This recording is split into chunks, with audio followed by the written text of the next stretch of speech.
Your president is watching. America is watching.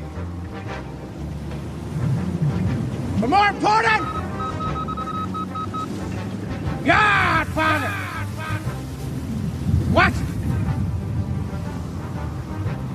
Make no mistake, there will be no fuck-ups. Marines around this world would give they left nuts to be where you are. Anybody not want to go? Marines, kill on 3. 1, 2, 3, kill!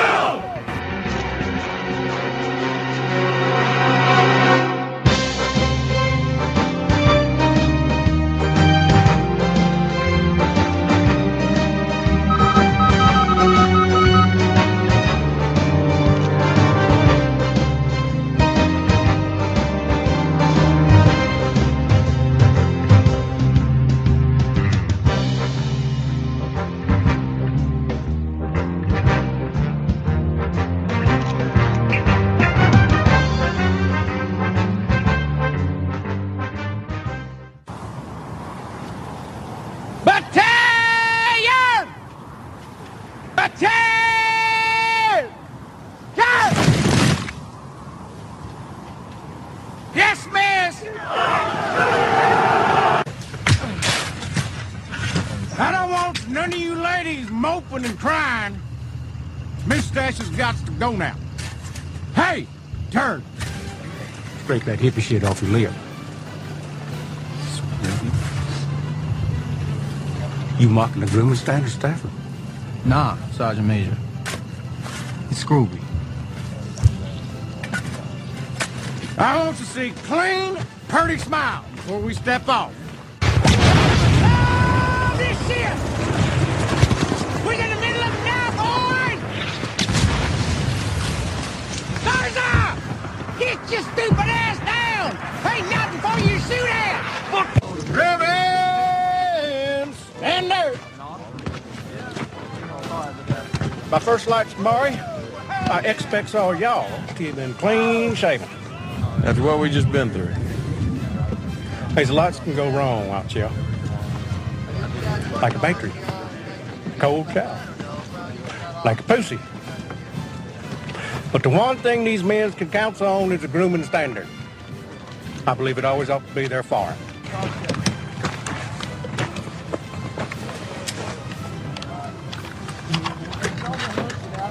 What's this about you losing your Kevlar? It bounced off my head, Sergeant Major, last night. Bounced off your head? I was up on the 50 cal and the Humvee went over a berm, Sergeant Major. That Kevlar wasn't yours to lose! That was the property of this United States Marine Corps! Belonged to every Marine! Cause the old failure to secure that hammock, you jeopardized every Marine serving today! I was considering NJP in your ass. Sergeant Colbert! This is what happens when you don't enforce grooming standards.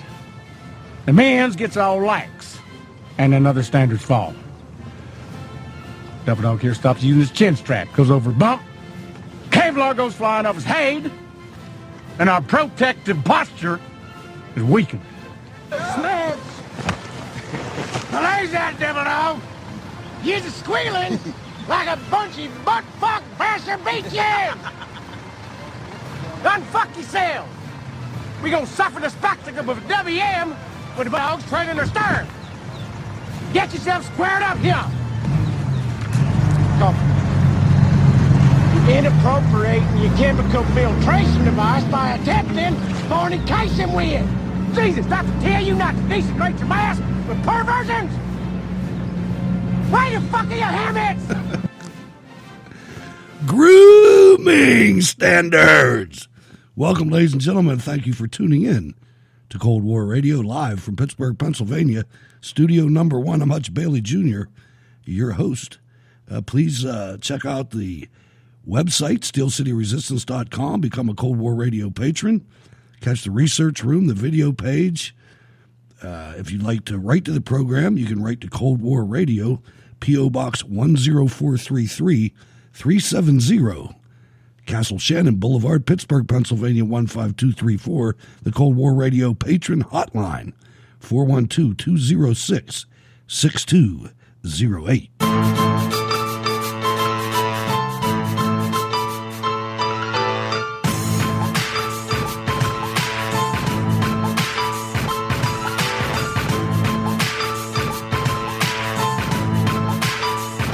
Command Sergeant Major Sixta. I just figured I'd lighten it up a little bit. I got some correspondence from some listeners that are really down in the dumps right now. You don't have to be, ladies and gentlemen. That's what you have me for. You don't have to watch that stuff. I'll watch it for you to the extent that I can. Let's swing over to the West, and let's welcome Sal to the program. Hello, Sal.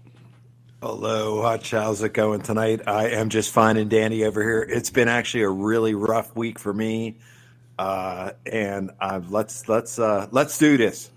All right. I mean, we're going to have to cover some of that. You know, did you get to watch any? Not get to watch. Did you watch any of this embarrassing? Just completely. I mean, we all know where it's going to end. Why we're wasting all this time and money? It's beyond me.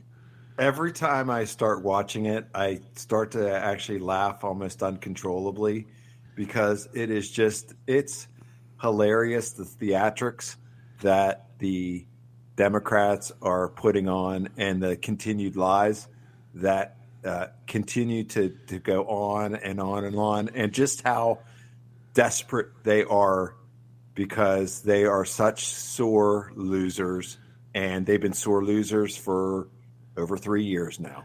You know what I was thinking, though? I was thinking, you know, you look at the Republicans, and you know, I got to give props to the Senate. You know, and it's not over yet, so I'm not completely going there. But so far, at least, they've held together on everything, on all the amendments, and that's amazing to me. That really, I'm impressed by that. And well, maybe well, it's their place to do so.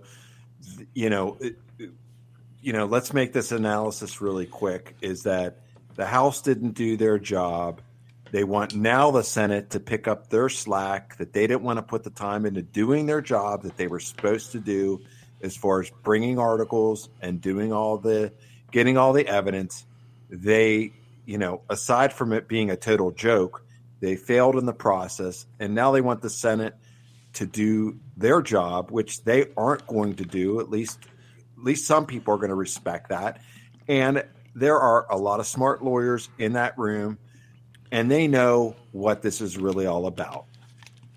And that's the next phase of this. And this is coming pretty quickly. And I'm not sure that the Democrats realize what's getting ready to happen to them, but they've had control of this.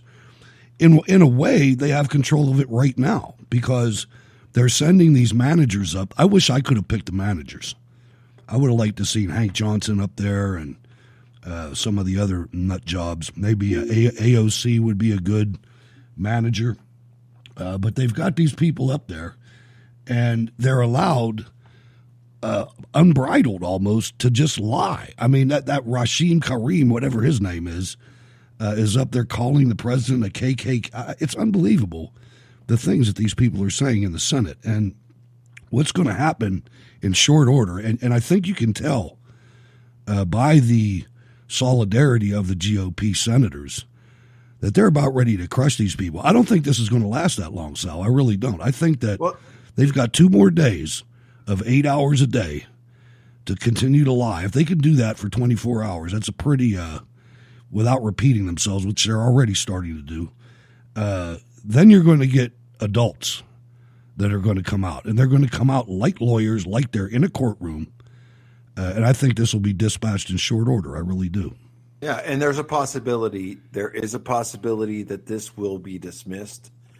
I don't know how far, I don't know where that stands at right now, but there's a distinct possibility it could be dismissed. But let's just say if it continues to carry on, I don't know how far this is going to go. You know, It'll go to course, a vote. It'll go to a vote. I mean, at some point in time, Mitch McConnell will say enough of this. I don't think there's going to be an acquittal. I mean, I don't think there's going to be a dismissal. I think they're looking at acquittal. You know, innocent. You know, but I mean, dismissing it would be the same way. But you know, no matter what happens, the leftists are going to overreact. They're going to be in the streets. There'll be two sets of riots. One when he's acquitted or dismissed, and the other one when he wins 49 states. You know, so yeah, and then the next step is going to be, you know, you heard the chatter about Elizabeth Warren saying now she wants to invest. Now the first thing she'll do is investigate the president. How about that? That's what he's being impeached for, and she comes out and says that, and nobody says anything. I'm like flat. Like, is she just saying it to see if it sticks? And did you see Schiff? Schiff said that there's no way that we can leave this decision to an election because it might not be a real. It's unbelievable the things that these congressmen are saying. I mean, it just. I forget which one it was. It was one of the guys you never heard of before that was testifying at the end yesterday. And he basically said the president needs to come here and prove his innocence. No, wait. Where'd you get that from? You know, there's a lot of crazy things going on. Let's go to Kentucky early and say hello to Rico. Hi, Rico. Hey, I'm not going to be that. Hello? Yeah, you're here. Go ahead. Yeah. Sorry, I'm not going to be that long because I just want to get some talking points out there to you because I'd rather listen to you today. There are two things that I think are kind of a serious issue that I've seen in the last day or two, and one's kind of a fun one to kind of poke fun at Schiff. First one is, how does Schiff and everybody know how Zelensky feels? How do they know this without even talking to the man? How come they don't call anybody from the Ukraine that is from the Ukraine into the Senate House? How come they don't do that? Okay? Yeah. How come they are afraid of Hunter Biden and Biden coming in, even though the big issue that they don't cover is that, hey, the corruption that needed to be looked into was because of Biden Sr. With Hunter Biden. All right, I'll sum this up in short order. It makes it way easier to lie and fabricate versus having the truth, doesn't it? Because they know they can't. No one will follow up with them and have them come in because they know that's never going to happen. Well, here's one of the things that's offensive to me about the argument is we keep hearing about Hunter Biden. Forget who cares about that crackhead. His father is the one that committed the crime. His father was the vice president, not him. He's just a recipient of some corrupt money his dad got him. This is Joe Biden. Forget Hunter Biden. He's going to flame out and die himself. But Joe Biden is the one that allowed this all to happen, and Barack Obama allowed Joe Biden to do it. And the press let them all do it. But and they're covering that up, too. They are. And I've always said, Rico, and this is something that's going to be the death of the Democrats, figuratively speaking, of course, is they're stupid criminals. They come out there and they follow this Alinsky playbook. Think about the things that they've accused this man of doing. They accused him of colluding with Russia.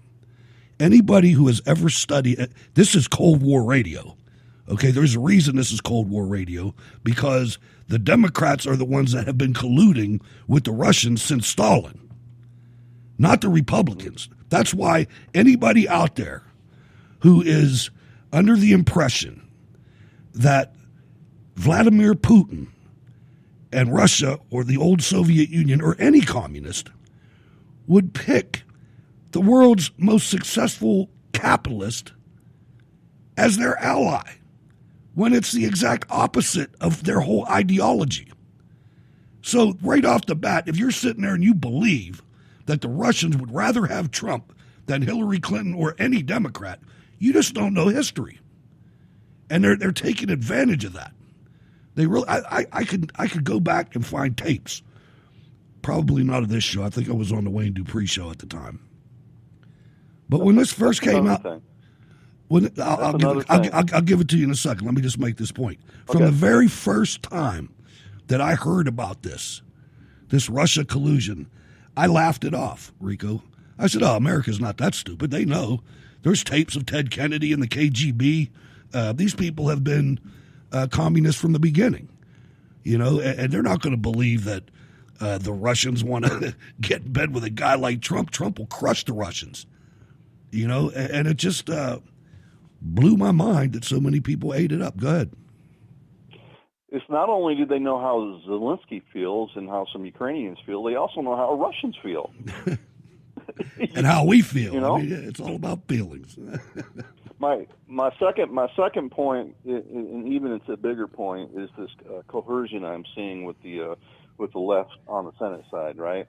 They're basically telling the right, hey, if you are voting against this, and that, you're trying to cover up, which leaves wide open the ability for the Congress to go after senators later on, because not only are they going after the president, they're going to go after the senators after this too, and that's a big deal to me. The big deal is the election, because if we can do the right thing in the election, none of this stuff matters. I mean, it matters in the long term, but it doesn't matter for the immediate success or failure of us, of the Trump administration. So that's the important thing, and I think that I'm hoping, because I sent some letters out, and I'm not the only one, about these weak-kneed Republicans. I'm hoping they got some spine, because that's all we need. All we need is Republicans to be Republicans, to follow the truth, and that's it. Don't ask. The thing is, people are talking about witnesses. This is not the place for witnesses. We got to get this out of Congress and into a courtroom. All right, I'll tell you what I would tell the president to do. I would tell him, get rid of this, get through this impeachment as quickly as possible. Go on to the business of winning the election. And right after the election, after Joe Biden and all these people are not your opponent anymore, then appoint a special prosecutor and let's get to the bottom of this shit. That's what I would do. We got to get. I've said this since Trey Gowdy was talking about Benghazi in the House committee. Nothing happens. Nothing. I used to, but he was. I mean, he's a nice guy, but he was put there to do a job, and he did it flawlessly. He was put there by John Boehner in like his first term. This guy was a rookie, and they gave him the oversight committee, and he went out there and he did his job. He made Benghazi go away, and it went away. It's gone. That's what happens when you put something in a House or a Senate committee. You can't do it there. You have to do it in the grand jury, if that makes any sense. Well, they almost seem to be, they almost seem to be in their little protected bubble there.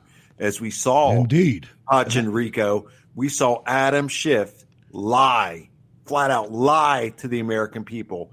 Now, he laughed it off as embellishment, but we know what he was trying to do. We know exactly what he was trying to do. He was trying, with his partners in the media, to get a 7-second soundbite out there or whatever to make it seem like something that it really isn't. Smoke and mirrors, man. That's what it's all about. In my last point, and this is kind of a fun one that I just kind of noticed, that Mr. Schiff basically said that President Trump used the power of his office to cover up. And I'm thinking, hold on a second. Like I said, this is a fun one. He said he used his actual abilities to stop something. So basically, in short, Schiff basically said, yes, he did something right, but we're going to call it something wrong. Well, so here's the thing. We're going to give millions and in some cases billions of dollars to other countries. And Adam Schiff and Jerry Nadler and Nancy D'Alessandro are going to sit there and tell us we're not supposed to try to get something for our freaking money. We're just giving it away. We don't want the executive branch to apply pressure when it's our money going there. And I mean, it's not like he was asked. They're trying to make it look like He was going after his political opponent, like the only thing you have to do to be exonerated from being a traitor to your own country is run for president. So if you're getting ready to be indicted, just run for president. And, nobody can investigate you. Now, these people all have to go to jail, Rico. I mean, it's the only way this ends peacefully. Well, my final thoughts before I go here is basically I'm just seeing how Congress is basically trying to take the power away from the President of the United States, and now they're going to try to take it away from the Senate. With that, I'm going to let you guys go, and I'm going to listen to you on the old Morants. You guys take care, buddy. All right. Thank you, Rico. You too, Rico. Hope you're enjoying the show. Now, I want to go here to this is bizarre. This is Joe Biden's rapid response individual, the guy in charge of the rapid response team for Joe Biden. Boy, does he have his work cut out for him. But I want to set this up. You can go see the video on the video page. But this guy's sitting there drinking in a bar.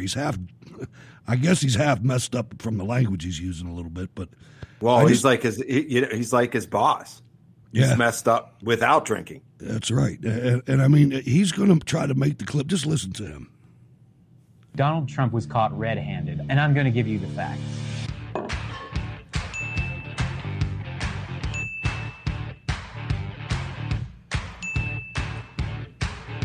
This is an actual statement. So what really happened in Ukraine? In 2014, Russia invaded the country, and the U.S. and our allies decided that we had to support them against this Russian aggression. Okay, stop. Let's start right there, Sal. We had a treaty with Ukraine that if Ukraine would denuclearize, if the Russians ever threatened them in any way, we would be there for them. Barack Obama did not honor that treaty. Barack Obama sent sleeping bags and food. That's what makes me so mad when I hear these people talking. Let's continue. President Obama turned to Vice President Biden to lead that effort because of his history in foreign policy. So there was this guy, Viktor Shokin. He was the Prosecutor General of Ukraine, which is like the Attorney General in the United States. Thank you. He became the embodiment of the corruption that has been hurting Ukraine's government for a very long time. To the Everyone, criminals. from the EU to the IMF, Republican senators, the entire anti-corruption activist community in Ukraine desperately wanted him fired. He was being protested in the streets. We will not allow him, actually, to maintain the Soviet system of prosecution, which intimidates people. And Joe Biden is the person who got him out of office. It was a monumental, international, bipartisan anti-corruption victory. 3 Republican senators signed on to that bipartisan effort. Rob Portman of Ohio, Ron Johnson from Wisconsin, and Mark Kirk from Illinois. Imagine that. So where does Donald Trump fit into all this? He claims that because the vice president's son, Hunter, was on the board of the Ukrainian natural gas company, Burisma, that Biden somehow acted inappropriately when he advocated for Viktor Shokin to lose his job. The clinical term for that is horse shit. For one thing, Biden was following official United States government policy, which was in agreement with the EU and other international partners. Number 2, Shokin's investigation of Burisma had fallen dormant over a year before the vice president did anything to try and get him out of office. The truth of this is the exact opposite of what Donald Trump has been telling you. The fact is that getting him out of office meant it was more likely that Burisma would face any scrutiny. But what Donald Trump also doesn't want you to know is that the investigation into Burisma had to do with things that happened years before Hunter Biden had any kind of relationship with that company. If it sounds like this is all really loose, that's because it is. It's bullshit. In fact, one of the most dramatic moments of the House impeachment investigation was when Republicans called a witness, Kurt Volker, who Trump himself appointed to be our lead envoy to Ukraine, and asked him about this. And he said that these were, quote, self-serving, end quote, conspiracy theories that had no credibility. Donald Trump was caught red-handed, undermining our national security and trying to force a foreign country to smear the candidate who he is terrified of running against in November. How do we know? Because an intelligence community official filed a whistleblower report that has now been corroborated by sworn testimony from Trump administration national security officials and by an official transcript released by the White House itself. Donald Trump has even said it on television multiple times, so I don't know. Well, I would think that if they were honest about it, they'd start a major investigation into the Bidens. They should investigate the Bidens. So I would say that President Zelensky, if it were me, I would recommend that they start an investigation into the Bidens. His objective was to force Ukraine to spread a comprehensively debunked right-wing conspiracy theory about the vice president that the Washington Post fact-checker has called, quote, a fountain of lies. Why is Donald Trump doing this? He knows he can't beat Joe Biden. So he did something that literally no American president ever in our history, not even Richard Nixon, ever stooped to. He tried to make our national security policy an extension of his struggling re-election campaign. That's all you need to know. Take care. His struggling re-election campaign, Sal. I mean, come on, man. This is, you know, that guy he's certified. He's certified out of his mind, crazy. I don't know what to say other than that guy is crazy out of his mind. Well, this is the thing I was saying. They're dumb criminals. He just laid out everything that they did. Well, let's just assume for argument's sake that all their dealings were legal. Again, for argument's sake, it's dirty, it's nasty. Why should someone benefit like that? Why should a criminal family like the Bidens benefit like that? Have you listened? It needs to end. It needs to stop. Have you listened to Biden lately? The last couple of days? I mean, his views on China. He's like, oh, we don't have to have any worries with them. China's fine. They're great. You know, that's what it does, man. It's not about Hunter Biden getting money. It's about the Chinese government and the Ukrainian government, but much more importantly, the Chinese government being able to blackmail Biden. His son is a crackhead. Can you imagine the things that this man has done? I don't know if you ever met any crackheads, ladies and gentlemen, but I'm sure Hunter Biden, you start digging. Good. They're capable of anything. Yes, they are. And everything. That's exactly right. And I've got intimate freaking knowledge of that, and so do a lot of people. And that's the reason why it's so bad. Because Biden's policy is dictated by China's money and by China's blackmail. That's the whole point right there. Let's go to Missouri. Hello, Ralph. Anchors away. Yeah, the two things. Hunter Biden right now is in a world of poop because he's not turning over court-ordered by a judge financial documents over that paternity case he's got going on for his love child in Arkansas. And what a genius gets a stripper pregnant. That means that he didn't even protect himself. You know, with a stripper. But anyway, last night, I put it up in the chat room last night, I believe, or this morning. There's a James Biden got a contract deal with the Obama White House for a total of $1.5 billion with a B in government contracts, despite the fact that he had nada experience. Sounds just like Hunter, huh? Yeah, I mean, there's 5 of them. We'll give you a contract. You don't have to have any experience necessary. You'll be a millionaire overnight.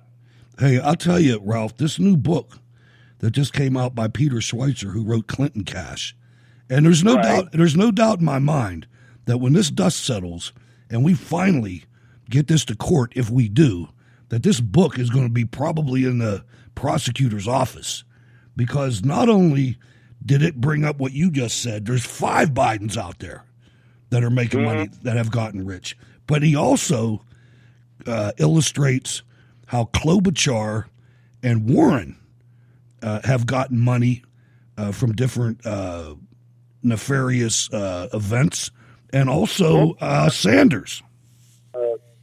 she's getting money. Klobuchar, I believe, or she gave it back, something like that. She's getting money from George Soros' organization. Absolutely. If I'm not mistaken. And the book, ladies and gentlemen, is Profiles in Corruption.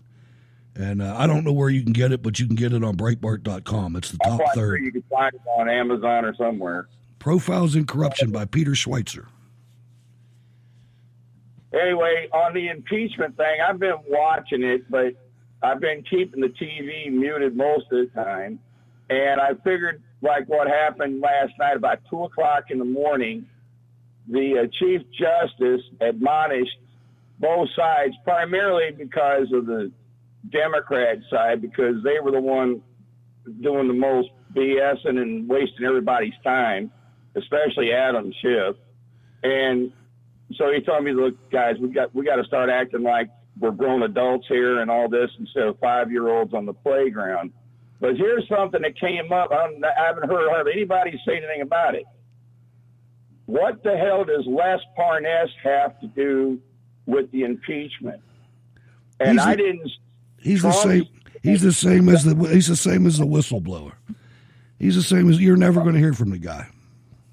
Yeah, but my point is that it had nothing to do with the impeachment. But the House guys are bringing this up, and I don't see them jumping up on the other side. Of course, I guess because it's impeachment, they got to wait until it's their turn, or 24 hours turn to go, and bring all this stuff up, which I guess is all fine with me. But the fact that they let this come out along with a couple other things, it's like they can just get up there and call this man everything but a dirty dog, and it doesn't matter. You can besmirch him any way you want to. No, you're right, and it's hard to watch. I'm the same way. I can take about 30 seconds of Adam Schiff and about 25 seconds of Gerald Nadler. I just can't take it. And then the other ones get in there. The other ones get in there that I never heard of, and they start talking, and I definitely can't listen to them. Go ahead, Ralph. I'm sorry I cut you off. Go ahead. No, you didn't. I'm still waiting on you. Go ahead. There's the thought. That was it. It's just activating all the way around. Every time one of them House representatives gets up there, it's like all we're hearing is the same crap repeated over and over and over and over. And it's like, my God, what the hell? I know. It's nuts. It's not. And then you think of, some of the thoughts that I have. And I've got some stories about that. There's still a big bad world out there, and I'm thinking our federal government is paralyzed. Somebody's going to attack us. This is madness. These people, like them or hate them, they're important people when it comes to national security. And for them to go off on this tangent like this is as un-American as you can imagine.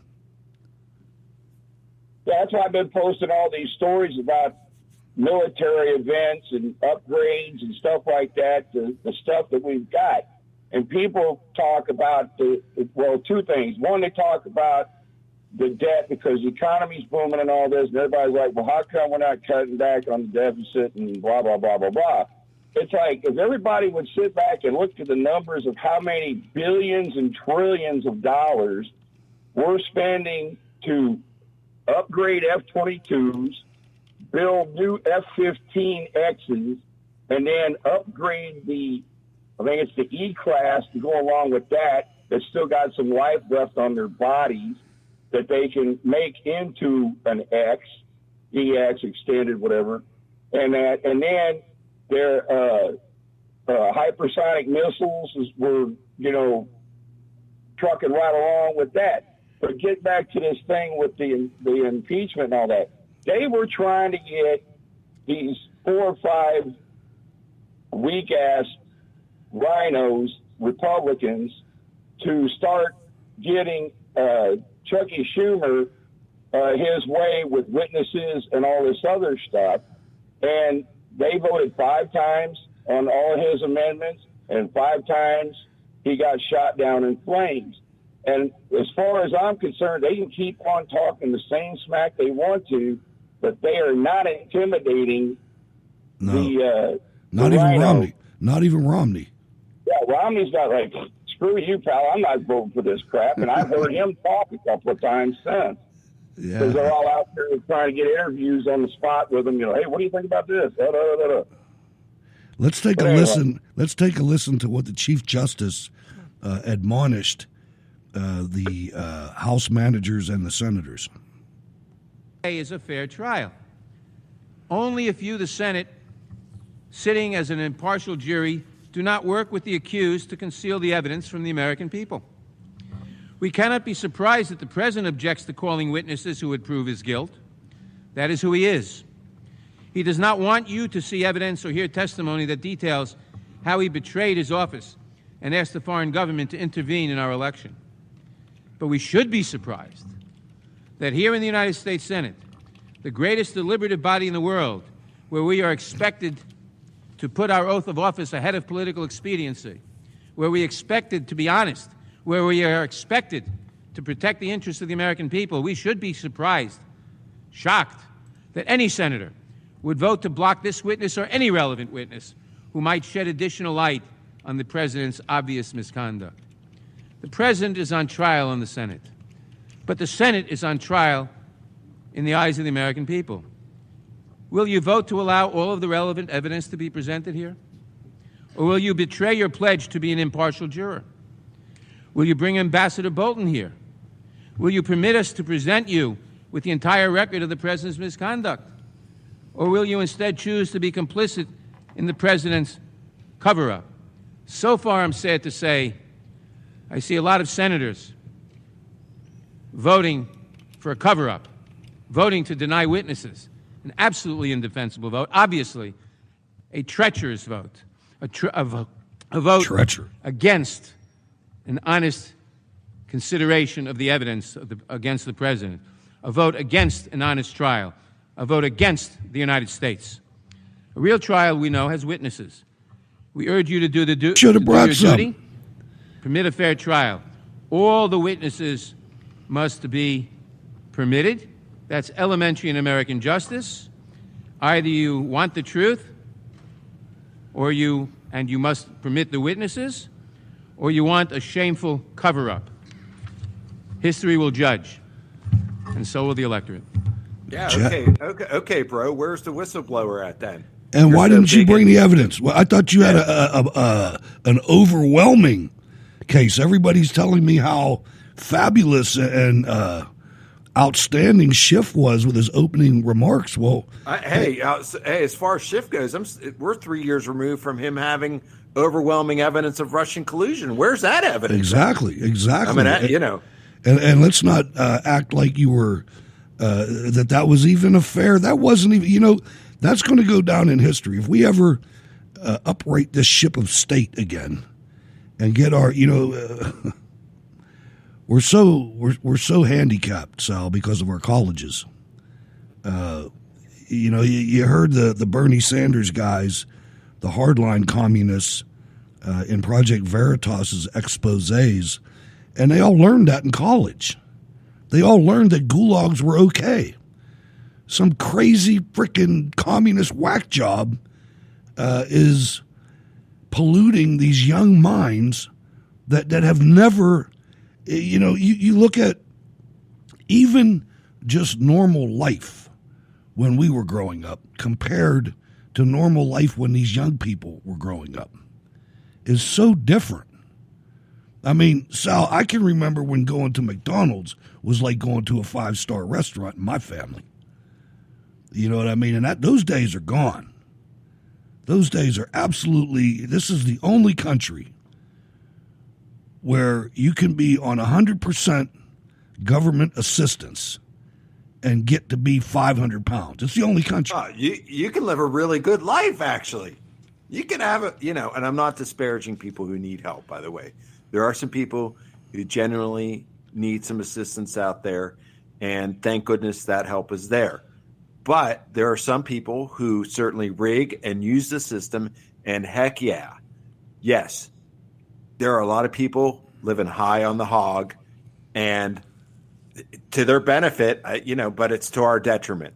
I saw a report here in Pittsburgh a few years ago, and they highlighted a lady a young lady with children, and they calculated all of the benefits. She was an expert, man.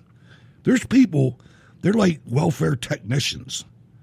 You know, if they would have put, it's like a drug dealer. If you'd have put that much effort into a business, you could be legally sustainable. You know, I don't want to say rich, but, you know, you could make a living if you did that in hardware or something besides illicit drugs, you know. But she was making $80,000, you know, with money and rent and food and daycare and health care. It's crazy. Well, do you think they're going to want it? Do you think anyone is going to want to give that up? Well, I mean, if that's your bar, if your bar is set that low, then I guess not. You know that. No, you're gonna want to live that way and you know, do it. But hey, Ralph. Yes. You're still there. Yeah. So, what do you think? What do you think the outcome of the trial is going to be? Where do you think it's going to go? It's not going anywhere near what the Democrats wanted. They're losing, and they're losing badly. And there's no rhinos that are going to go, oh yeah, hey, maybe we should have witnesses. Yeah, the last show, when Hutch asked me, did I think we needed to have witnesses? Sure, I would love to have witnesses, but the thing of it is, it would stretch this thing out for months and months or a year, and they would have everybody and their brother. They'd have all the lawyers arguing because you don't think Biden and Hunter and all them's going to just walk in there and say, sure, what do you want to know? And all that. But to me, I think Mitch is handling it just fine. I am not going to be any part of your Democrat dog and pony show. You had the committee. You could have subpoenaed these people. You could have had them come up there. And now the argument about executive privilege, it's in the Constitution. They could have also, and also, Ralph, they could have handled that in the court. They were lazy. They didn't want to do it. They didn't want to follow through. They wanted to sham it. They wanted to, you know, it was a sham in the House. Total sham. Because they got to the courts, they know they get shot down in flames. Yep. Because the judge would look at him like, he's got executive privilege. What the hell? You can't overrule that. I mean, all you have to do is look back at the Fast and Furious and the Benghazi. Obama claimed executive privilege on a lot of stuff, and it was all right. I mean, they do have that. Constitution, the president, whoever it is, can do that. Right. It's unfortunate sometimes, but you know that's why they keep talking about John Bolton and all them. Oh, and by the way, on a bit of a sidebar issue, Durham has made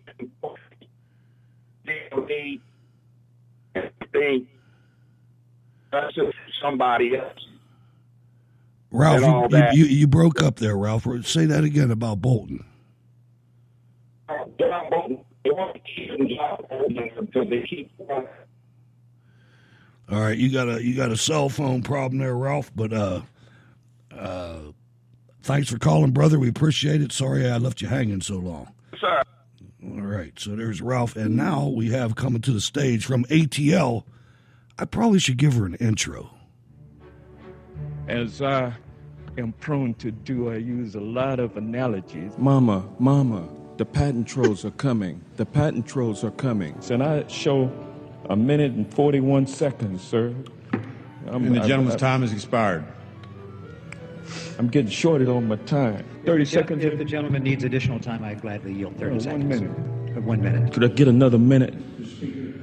I yield another minute. 2 minutes. 1 minute. 1 minute. Okay. Gentlemen. 15 more seconds. I yield the gentleman 15 seconds. I'm sorry.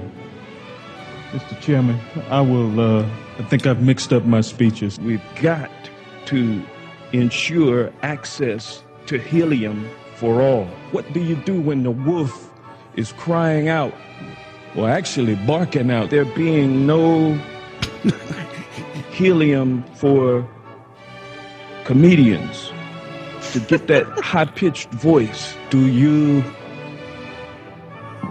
move back from the door and then kneel down and pray and hope that everything is okay? Ferguson could happen in any place in America, whether or not it be in Ruby Ridge, Utah, or wherever Ruby Ridge was. I guess we'll probably have folks putting on white hoods and white uniforms again. Brings to mind occasions where, as a youth, my sister and I would go to my uncle's house. I would use as my text the song some of us may remember by Janet Jackson, "What Have You Done For Me Lately?" My uncle's wife would prepare a lot of food, and we would sit down and eat, and the food would taste terrible. "What have you done for me lately?" We had a couple more days to be there, and we hoped for the best. And so the next day, we sat down at dinner, and we had leftovers. What happens when you put in a cage fight a giant in with a midget? The use of the midget, the use of the M word is no longer socially acceptable. Well, the midget will not win the fight. I'm going to tell you that. Now, the M word refers to a group of people, the little people. If you put 30 midgets in with that giant, then the midgets have a chance. It really refers to a medical condition. Now, they have weight classes in cage fighting. Dwarfism is the name of that medical condition. You'll just have equal weights. You'll have equally weighted combatants. When you put a quarter in the pocket of a rich man, then there's a hole in that pocket and it trickles down. The quarter falls out into nickels and dimes. Location, it's 7 miles between one shore and the other. Is that correct?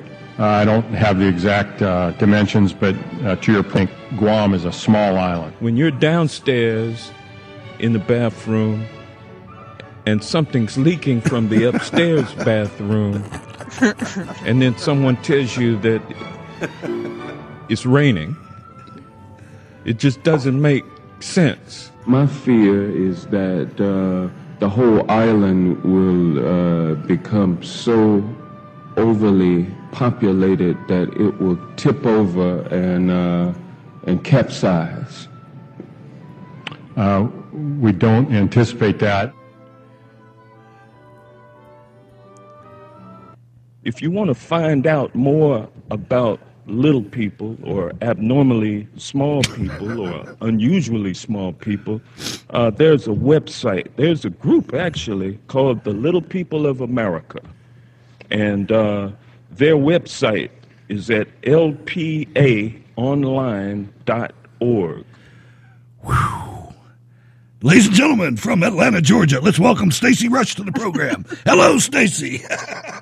Oh, I just love hearing the musings of my favorite congressman, but you forgot the WWB. In a GC. In a GC. In gated communities. Oh, boy. You know, I was so excited when I found that clip, and then you told me, I'm going to be late. So I was like, all right, I was going to be the intro. But I had to put it in there. I'm glad you came on. How's everything? Everything is going swimmingly. Very, very well. I'm glad I got to join you guys tonight. Outstanding. Let's go to Ken in King George. Hello, Ken. Oh, my God, you guys are killing me tonight, man. I try my best, man. I try my best. and grooming standards. Yes, so sir. I'm gonna be checking your mustache. Back, brother. But yeah, so Hank's bringing up all this stuff about little people. One of the guys I work with lives over in Southern Maryland. They went to like a midget wrestling thing, and it's a big deal. Yeah. Believe it or not. I mean, Wouldn't you like to people see? making money off it. Wouldn't you like? Shouldn't Hank Johnson be a House impeachment manager or whatever they call those guys? I mean, he should be there. He should. It should be a law that he has to be there. I mean, okay, get rid of Nunes. Not Nunes. Schiff. Sorry, wrong. Sorry, Nunes. Okay, you're the only sane one, seems like, that gets elected out there in California. But that would be hilarious. Him, all them weirdos from California. Oh, I know. Sorry, Rock. I mean, but there's good ones too, like McCarthy and isn't Meadows from California? I mean, there's there's a couple of them, but I mean. No, but I agree with you. I mean, California's it's a basket case. I don't know how they're ever gonna dig out of it. I don't know. They're burning all the bridges that they have, man. I mean, people are leaving left and right. And the sad part about it is it's one of the most beautiful areas our country has to offer, man. I mean, that's the worst part about it. It's like they got the best part. Well, I was talking to a guy today at work, and he grew up in California, and now he's living here, working. I believe he's a contractor, working on the base in Dahlgren, right? And he's like, yeah, I went back to. He says my entire family wants to get out of California so bad it's not even funny. He was like, he says, but I go back to visit them, and he's like, you got the mountains, you got the ocean, you got, I know. The desert. It's paradise. Especially if you like wine. If you're a wine person, which I'm not, but that's like paradise. And he's like, if you just got rid of the people. Yeah, I know. Yeah, exactly. It's just nuts. I mean, I think if they concentrated and were a little bit more effective on the illegal immigration situation. I mean, you go out there and La Raza is running the show. I mean, you got school kids that can't wear American flags on their T-shirt because it's Cinco de Mayo or something like that. It's just out of control right now. It's sad. They got the same crap up here, in this border state called Maryland. Right. You've heard of it? Yeah. It's right on the border. And they got some sort of Casa de Maryland or some shit up there, too. And I'm like, are you people kidding me? Nope. And they're not helping out, these big corporations like Lowe's and Home Depot where, you walk down the aisle and, any kind of advertisement or, correspondence for any kind of product that's on the thing, the Españolo side is, facing out. Well, you heard the clip. You heard the clip that I played on Monday about the white college students. I mean, we don't stand a chance, man. Our own kids are going to sell us out. If you remember that clip, I mean, it's like, oh, yes, the field is entirely too white. It's not diverse enough. Oh, my God, man, you kids are the last line of defense here. I don't know how many buildings I walk into that are, government buildings, and I see these, diversity posters everywhere. They're everywhere. Same here. Every army base is like that, too. Diversity and inclusion. Oh, yeah, this is National Eskimo Month or something. It's ridiculous. So Ken, tell us, do you have your handgun purchase schedule all worked out? Handgun? I only own, I'm going to say I own more than one, but right, well, I don't have one for myself. All right, well, you need to start, get the one a month going here. Yeah, once a month. But also, hey, they just approved a red flag law in Florida. You're aware of that, correct? I know they've been introducing stuff that I know they got rid of the whole SB 16. No, that's still alive. It's still alive in another form. That's it. Yeah, yeah. They just rewrote it and yeah. So I'm in the process of another build. Let's put it that way. Yeah, and I just am seeing here that SB 240 passed on a party line vote of 21-19. And that is the Virginia version of a red flag law. Lovely. So, congratulations, Virginia. Soon to be West Virginia. But I know that the thing about it is there's a lot. King George. There's a lot. No. There's a lot of strong patriots in Virginia. I wouldn't give up hope yet. There's elections around the corner. That's the good thing about the states. They're not in for 6 years, most of them, and hopefully the neighborhoods and the people in Virginia get together and get rid of some of these state representatives that are causing this problem. Well, the nice thing about the governor is he can only run one term, but they're looking to, which is 4 years, but they're looking to introduce legislation where the governor's term is going to be 8 years. Yeah, I'm like, no, that's part of your Constitution. I mean, that you'd have to put an amendment to your state constitution, right? That's correct. Yeah. So that's not easy to do. Well, just like all these other, unconstitutional Second Amendment or bills they're trying to push, they also violate the 14th Amendment of the Virginia State Constitution. So I think a lot of this stuff's going to wind up in court anyways. And the thing is, too, you have to realize, and I'm going to close this up. I got to get Stacy in there. We got some things going on. But, one of the things you have to realize is that this Democrat wave is a culmination of decades of smoke and mirrors and lies. None of it is based. Nobody wants, except for a percentage of the younger people, but the majority of the country does not want what the Democrats are selling. So the Democrats, up until AOC, have lied and lied and lied and been pro-left on the primaries and swung back to the center for the general election. Whoever's the Democrat nominee is not going to be able to go back to the center. We're not going to let them go back to the center. It's all on tape. Everything they said in the debates and other places, town halls, it's all, they don't have truth on their side, and we do.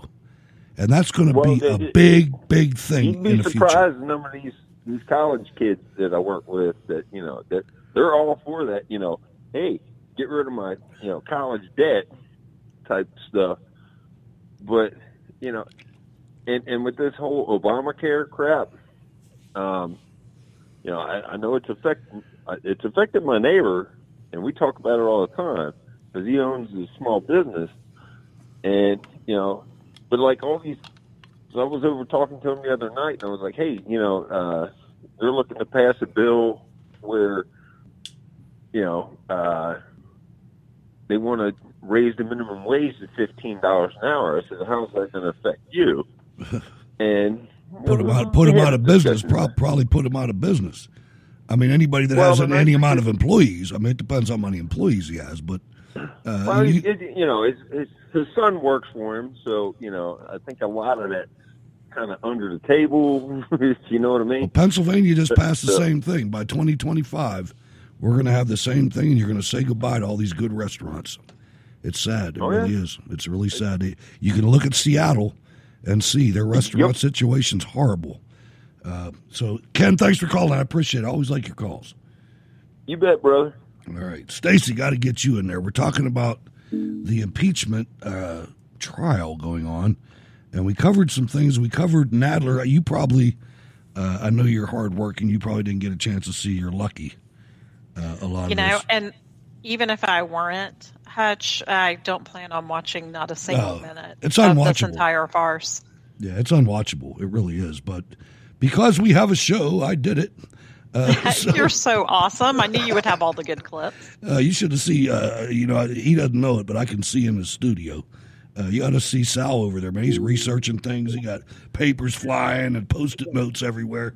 He's ready to get into it. But let's listen to the President's Counsel. Here, let me take care of this first. The President's Counsel, Pat Cipollone, after Nadler went off, and then the Chief Justice had to admonish both sides, which was wrong, but he did it anyway. Cipollone came on and spoke directly to Nadler. members of the Senate, we came here today to address the false case brought to you by the House managers. Sorry. We've been respectful of the Senate. We've made our arguments to you. And you don't deserve, and we don't deserve what just happened. Mr. Nadler came up here and made false allegations against our team. He made false allegations against all of you. He accused you of a cover-up. He's been making false allegations against the president. The only one who should be embarrassed, Mr. Nadler, is you for the way you've addressed this body. This is the United States Senate. You're not in charge here. Now let me address the issue of Mr. Bolton. I've addressed it before. They don't tell you that they didn't bother to call Mr. Bolton themselves. They didn't subpoena him. Mr. Cooper wrote them a letter. He said very clearly, if the House chooses not to pursue through subpoena the testimony of Dr. Kupperman and Ambassador Bolton, let the record be clear. That is the House's decision. And they didn't pursue Ambassador Bolton, and they withdrew the subpoena to Mr. Kupperman. So for them to come here now and demand that before we even start the arguments, that they ask you to do something that they refuse to do for themselves and then accuse you of a cover-up when you don't do it. It's ridiculous. Talk about out-of-control government. Now let me read you a quote from Mr. Nadler not so long ago. The effect of impeachment is to overturn the popular will of voters. There must never be a narrowly voted impeachment or an impeachment supported by one of our major political parties and opposed by the other. Such an impeachment would produce divisiveness and bitterness in our politics for years to come, and will call into question the very legitimacy of our political institutions. Well, you've just seen it for yourself. What happened, Mr. Nadler? What happened?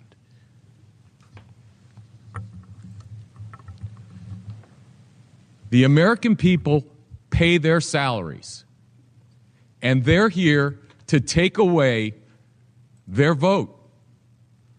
They're here to take away their voice.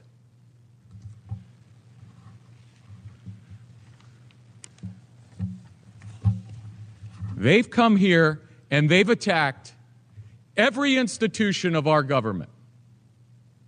They have attacked the president, the executive branch. They have attacked the judicial branch. They say they don't have time for courts. They have attacked the United States Senate repeatedly.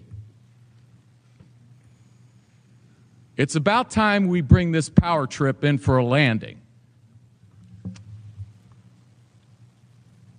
President Trump is a man of his word. He made promises to the American people, and he delivered over and over and over again. And they come here and say, with no evidence, spending the day complaining that they can't make their case, attacking a resolution that had 100% support in this body, and some of the people here supported it at the time. It's a farce. and it should end. Mr. Nadler, you owe an apology to the President of the United States and his family. You owe an apology to the Senate. But most of all, you owe an apology to the American people. Indeed, indeed. And Stacy, before you came on, I was explaining, some of the thoughts that I've had. And I had a couple messages from people that are really depressed and things like that. And I said, no, wait a minute, hold on. We've been listening to these maniacs, these communists, for, going on 3 years now over this. And finally, the adults in the Senate are going to take over. And that brief statement by Cipollone personifies what I mean. Doesn't he sound like Dad? Like all this stuff's going on, and he comes out and he's dressed in conservative gear. He's got a plain suit and tie, and just comes out and speaks sober. Mm-hmm. And it's funny you say that, because I was actually thinking about that as he was sounding, like the only grown up in the room. But you talked about the Senate being, the adults and it going over to them. But after witnessing what they did to Justice Kavanaugh, you can't even say that anymore. I mean, they lowered that body like nothing I've ever experienced before. So here's to hoping that, the people who are in charge, the Republican Party, does bring back some respect for the Senate through this process. The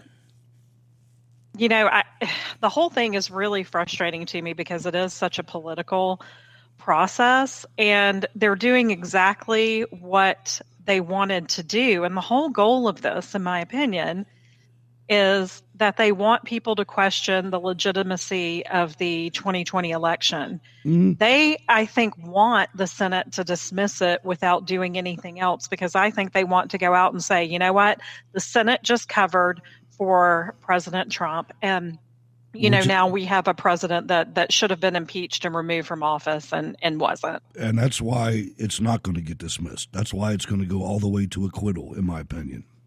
Mm-hmm. Because of that. Exactly because of that. And ladies and gentlemen, I should have said the adults in the GOP in the Senate, because you're right.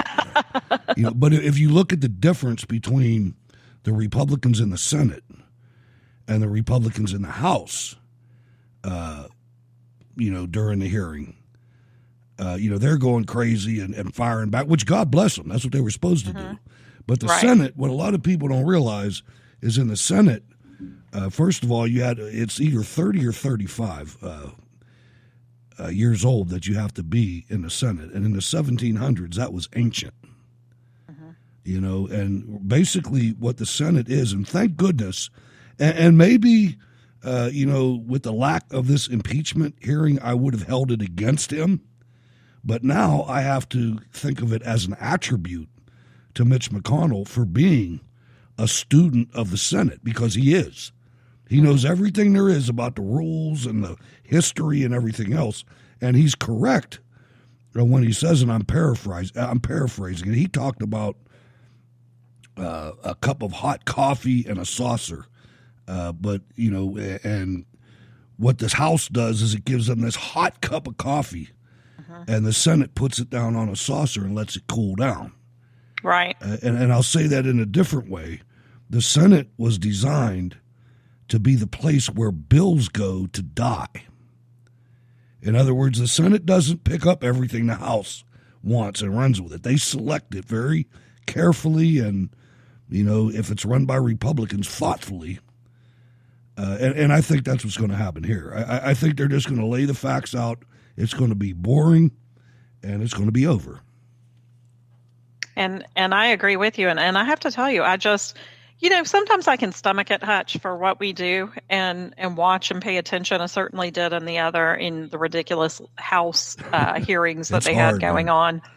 But this is such an absolute farce, and the vast majority of Americans know it. And it's just a complete waste of time, of everyone's time. Yeah. And I just can't bring myself to tune into it at all. I feel you, man. I feel the same exact way. I'm watching this thing and I'm going, do you guys realize China is moving? Iran? Right. There's things going on out here, and we're bullshitting around with this. And it's a joke. You know, Sal, what makes me mad, what makes me the maddest about this is after being a long time Fox News fan, to watch the coverage of this farce on Fox News is enough to make me quit watching Fox News. Well, what I did yesterday, actually, I had a little bit of time yesterday after my crazy, hectic day yesterday, which was just totally insane. And you guys got the details of it. But I actually lowered my standards and turned on MSNBC. And it just confirmed, again, just how flat out crazy those people are and what they believe and what they think is going to happen and the grandeur that they live in of these insane fantasies of what's going to happen. It is just off the charts crazy. I don't even know how to explain it. No, I know. And, so I've pretty much given up on a lot of the media, Hutch, and I just think let's just watch this play out. No, let's not watch it play out, Sal. Let's be the media. Well, it's gonna. Yeah, don't worry about what they say. Well, we'll present it right. Gotcha. What I'm saying is, it's going to play out. I don't need spins on it. Right. I don't need their spin on it. It's going to play out. We know exactly how it's going to play out. Either it's going to dismiss or there's going to be an acquittal. I don't see where there's going to be 4 or 5 people jump over that line because there's nothing there. Oh, plus it takes 20. Nothing there. It takes more than 4. That's just for the witnesses. Whatever the number is, I just don't see it happening. No, it's not going to. And Marlene, I see you there. I want you to listen to something, and I'm going to get back to you. One of the things that really made me feel upbeat, I want you to listen to a political ad that the Senate Republicans put out.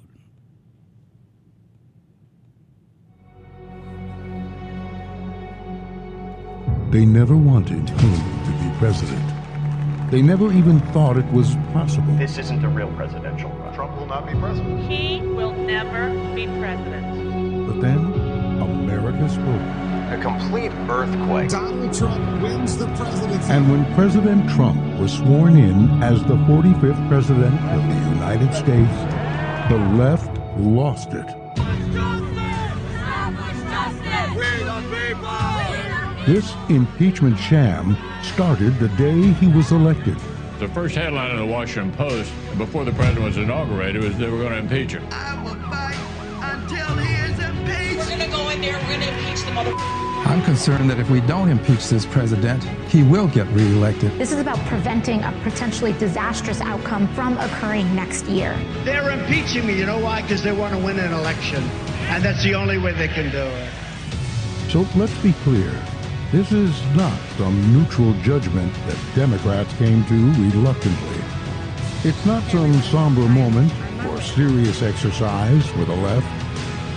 It is the predetermined end of a partisan crusade. Nancy Pelosi has said she's not going to send the articles of impeachment over. Wait a minute. This is not very serious if you're not sending over the articles. For handing out souvenir impeachment pens. The Congress is wasting a lot of their time and our time. I've been a Democrat for 49 years. I'm very disappointed in the Democratic Party right now. They are trying to prevent President Trump from winning a second term. An angry mob is at the gate, but the United States Senate has the watch. The Senate exists for moments like. So it's time for the adults in the room to have their seat at the table. Nancy Pelosi and House Democrats have had their turn. The sham is over. A fair trial starts now.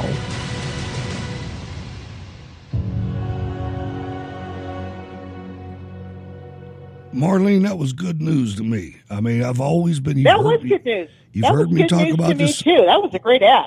It was. I mean, you've heard It me really talk was. about the Senate, and I think they've realized. I think they've realized that, hey, this is their future, man. Their future's here. It's not being never Trumpers. Right. Mm-hmm. Yeah. I mean, to me, the Senate seems like they really do. They seem like they're the adults in the room, and the House are a bunch of little munchkins. So what's on your mind tonight? Oh, the other thing, I kind of got my thunder stole earlier, but I was just an article from the American Thinker. They were talking about what a liar and all this other fun things. Little Adam Schiff is. It was pretty funny. They talk about how he just lies his head off, and he's so determined to try to get Trump out of office. And we know very well it ain't going to work. Well, he's one of these guys, one of these people. I don't know if he's a guy, but he's one of these people that just likes to hear himself talk, and is very. I agree. He's very enamored with himself. Yeah. He's very proud of narcissist himself. To the gills. He thinks absolutely. He thinks he's doing us all a favor by doing what he thinks is right, which we know is a whole pile of lies.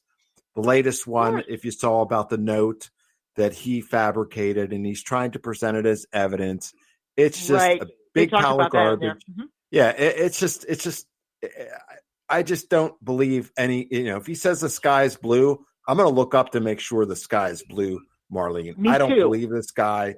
He's I don't believe him. I don't believe one word that comes out of that guy's mouth. He's a disgrace to Congress. He's a disgrace and insult to people in the legal profession and aspiring people who want to be a lawyer.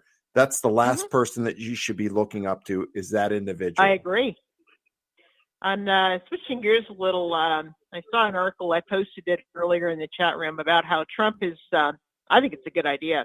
He's thinking about expanding the travel ban to include a few more countries. Nothing's finalized yet, but he's looking at Belarus, Eritrea. I never heard of that one. Myanmar, Nigeria. Eritrea. Okay. It's in Africa, yeah. Kazakhstan and Sudan and Tanzania. I'm like, okay, we'll see what happens. Well, it's interesting to me, too, how much he's able to get done while Democrats are distracted with this BS. So I agree, Stacy. That is the only reason I say let's take this thing out to the very end, because he can continue to do things like this. And they're so concerned about bruising him up for 2020 and the next 4 years that we can get a lot done between now and the election. Isn't it ridiculous the way they think? Isn't it crazy the way they think? The way they think that by continuously poking me in my freaking eye, that you're going to get me to back down from this guy. That's the thing that gets me. It's like, you people, you're not even half sharp. Well, but Hutch, what they're fighting for is the Supreme Court, so they're going to pull out if we thought Kavanaugh was the lowest they would go, it's not. This is so important for them to move their socialist policies ahead, because they have to have the court system in order to do it. They can't legislate their ideas because, as you've mentioned before, there is not anywhere near a majority of people who agree with their policies when they take the mask off. Nope. So they've got to have the courts, period, end of story. And they are going to do everything within their power to see if they can, they're not going to win the election, but to paralyze him enough so that if he does get another appointment or two, that he has to go moderate and not conservative, so that they don't lose the majority. Sal, can we not thank the Lord that this guy is not a scumbag and doesn't have any skeletons in his closet? To me, the case for divine intervention, when you have a man that, obviously he has really good taste in women. Yeah, true. And he has basically, at least for people like me, he has unlimited resources. True. To live such a good life, man. I mean, well, this is the embodiment of America. This guy, right? And despite he's a fallible human being. Does he have his sins? Yeah. He eats steak well done. Yeah, he does have some sins. That's true. And he's not beholden to any real special interests, even though the lunatics are going to say that he's Putin's puppet. Oh, come on. And I know. And he's doing it for his family. And I think he's doing it for all of us. He's here for the American people and no one else. He's not even taking a salary. And it's a selfish endeavor because he has a large family. He has a large young family and he's looking out for them. And you don't think that's the motivation? You don't think that there's been a toll on him from doing this? Of course there has been. He's been attacked for the past 3 years since the moment he was elected. He's been under continuous attack. Now, and I admire him for that because I wouldn't have something like that. Marlene, he's a businessman who dealt with a lot of SOBs in New York. He has to be tough. It is in his DNA. His dad was tough. That's what he is. That's true. And thank goodness we have that. I agree. Thank goodness we have too. that. Don't think I'm not. I'm very grateful. Absolutely. I mean, it's and it's kind of like I said before. I mean, you look across our land and you look at the prominent people with a lot of money, and they got a lot of foibles, man. They got a lot of skeletons in the closet. Not this guy. Not this guy. Thank God. This is divine intervention, man. When I heard that he, knew Jeffrey Epstein in any way, shape, or form, I thought, oh, dear God. No. I know. The man has 0 skeletons in the closet. I mean, and that because they're manufacturing, the Ukraine impeachment BS and the Russia collusion. And when you had 13 Democrats investigating the guy for 2 years and they couldn't uncover anything. And John McCain. And John McCain and Lindsey Graham. Lindsey, you're not out of the woods yet, baby. I know everywhere John McCain moved, if he stopped, your nose went right up his third point of contact. So I know you were near him when he was doing that dossier. I guarantee it. And that's why you don't want anybody to go and start investigating into Ukraine. I got your number, Lindsey. I never met, well, I take that back. I only met one military lawyer I liked, and I guarantee you're not one of them. That guy, it's not over for him yet. He's squirming. Watch that guy. I'm telling you. All right, Marlene, final comment on the impeachment, and then I'm changing the subject. Okay. Or final comment on anything you want. Oh, okay. I was going to hit you up for what you said. We were talking about Monday, but not going to worry about it. We can push it off till Friday. Go ahead. No, I was wondering. We were talking about was it a cheese sandwich and marinara sauce, and I got to thinking that might actually be good. I dip my cheese sandwich in tomato soup all the time. I mean, I don't know. I know. I don't like. Who said it? Did I say it? People do though. Did I say it?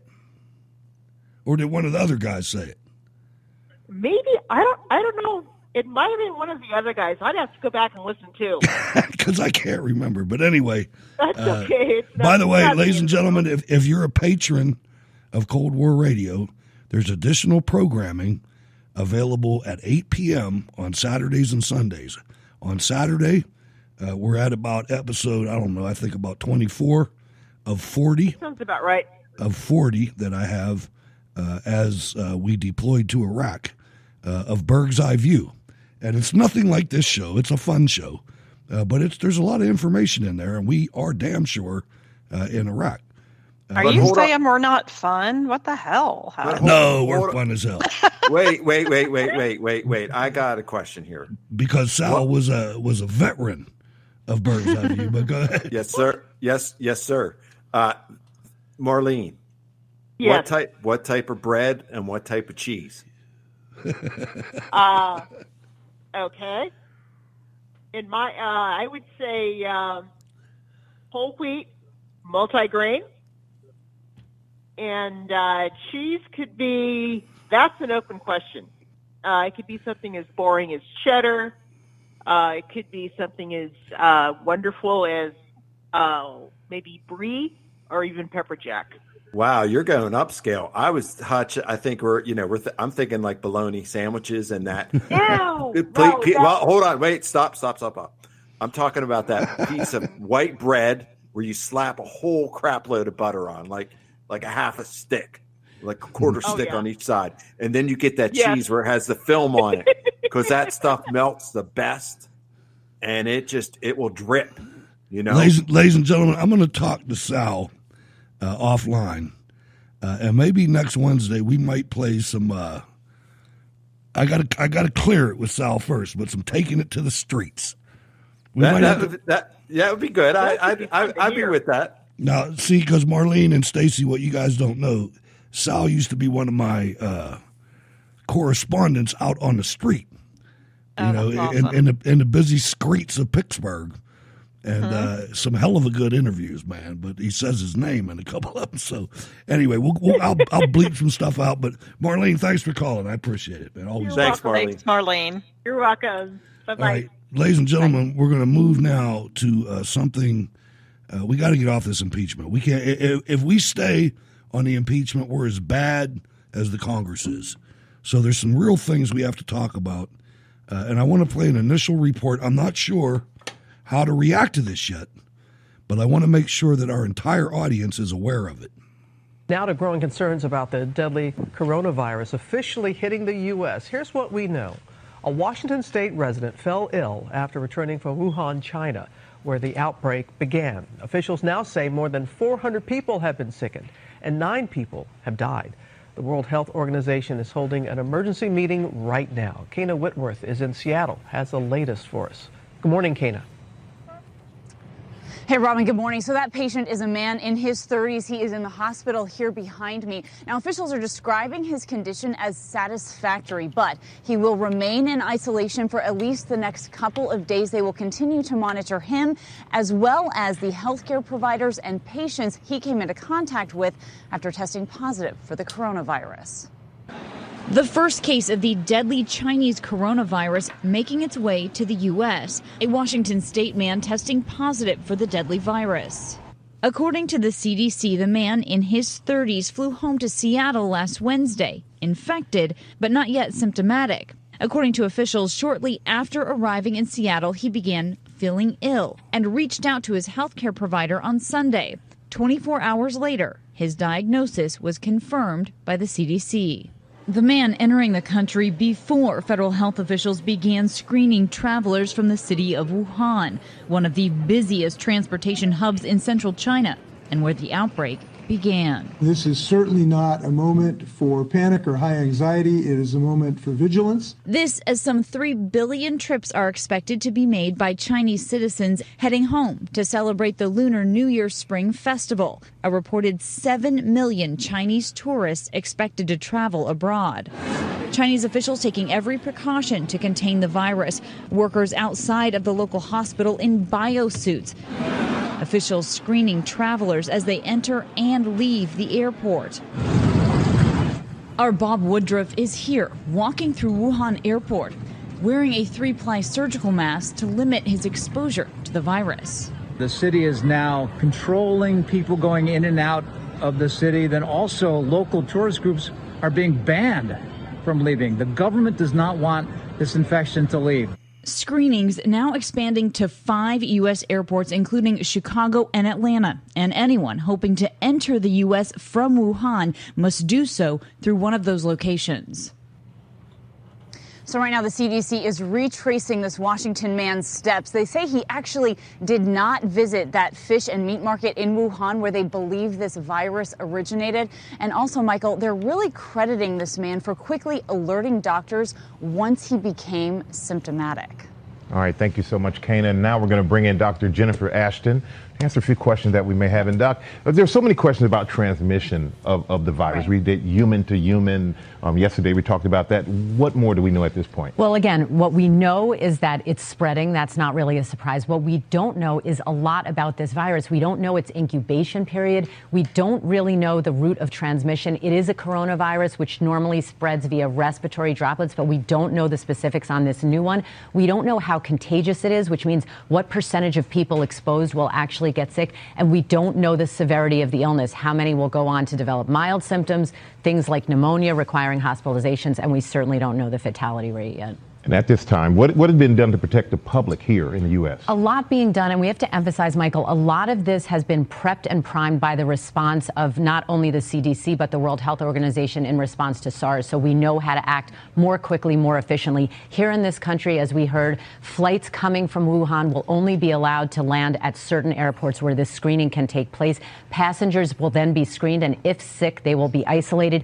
If asymptomatic, they'll be given very important educational materials. As Kana said, healthcare providers urged to screen, and new testing methods being gotten out there by the CDC so we can identify these cases more quickly. All right, Doc. Thank you. You bet.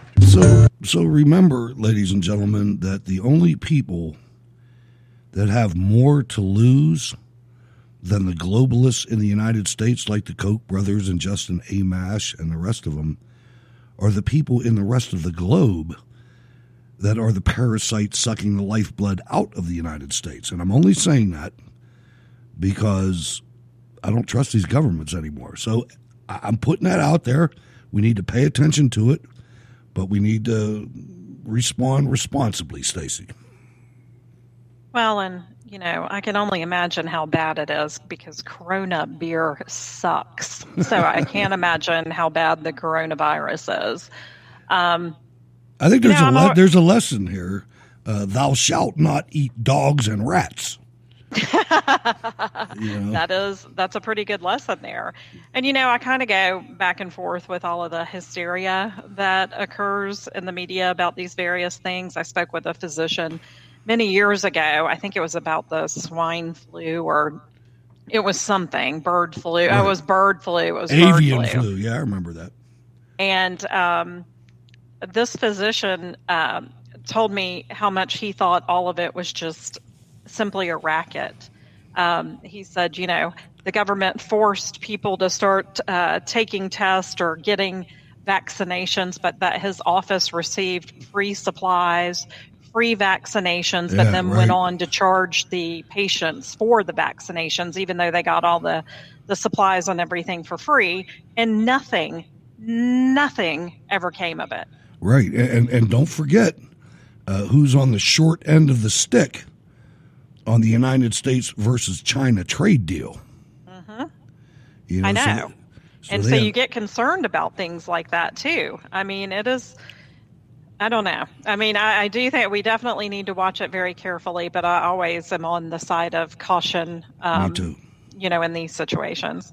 And that's why, you know, that's the way I really wanted to bring it to our outstanding and thinking audience is, all right, let's make sure that we acknowledge that we know it's out there, but let's relax and let's follow the money, as you would, you know.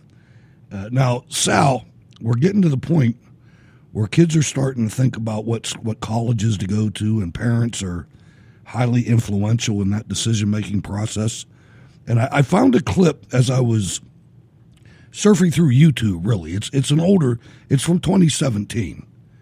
But I just felt like it was relevant because in May, I mean, that's when I have a kid in my family that's getting ready to select a college. So let's listen. This story this morning, oh my word. This guy was on a plane. He's a professor at Drexel University. He's super liberal. His name's George, how do you pronounce this? Ciccarello or something like that? That's his picture. So he's on a plane.